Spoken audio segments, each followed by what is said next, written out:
Welcome to Swordbox. Thanks for checking out our video for today. Mickey goes into high gear today as he starts his series segment on sexual addictions. As the subject matter is adult in nature, parental discretion is advised.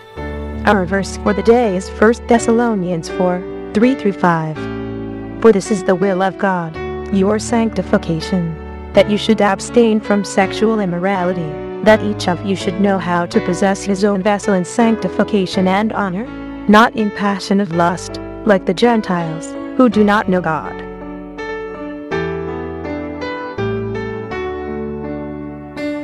Welcome back to Swordbox. Over the next week or so, we're going to be digging quite deep into the subject of sexual addictions. This subject is serious, it's intended for mature adults, not children, so please use discretion in what you allow your kids to view. I believe this subject should be taught by the kids, to the kids by the parents at home. It should be taught by the government or school, certainly not by me. However, more than likely, your kids have probably already been exposed to a great deal of perverse sexuality that you may not be aware of. It's simply everywhere and extremely difficult to protect our kids from. But we must not simply ignore the fact that we all have a sexual part of our being. Sex was created by God, and there is a way to be sexually fulfilled and healthy the way God intended. We're all sinners, so we must learn to yield our sexuality to God and to His ways in order to experience it and in order to teach it to our kids. Sexual addictions are another big problem in our culture.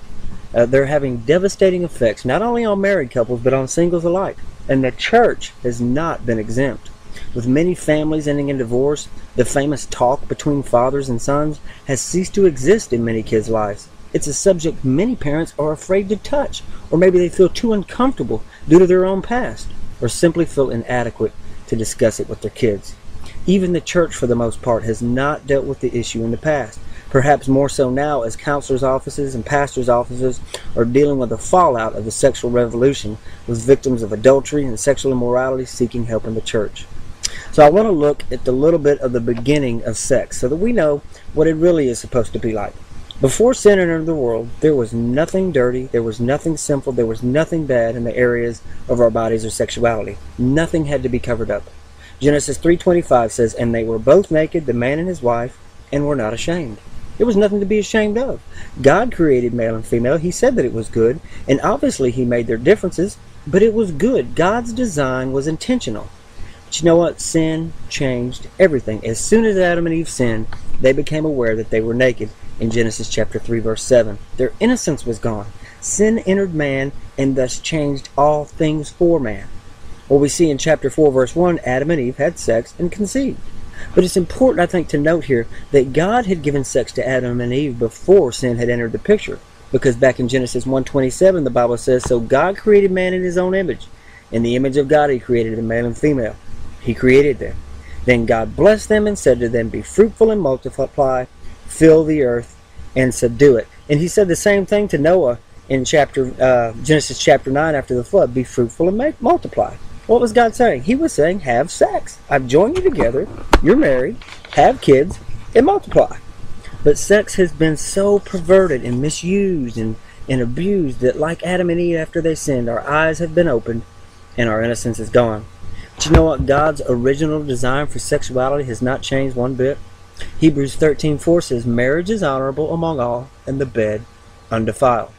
Sex within marriage is the only place it belongs, and it's good because God designed it that way.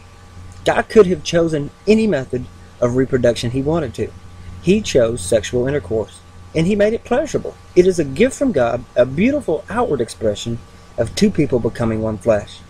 Within the marriage covenant, the husband's body belongs to the wife, and vice versa. It's an unselfish relationship, not one of self-satisfaction, but one of self-denial, pleasing the other person.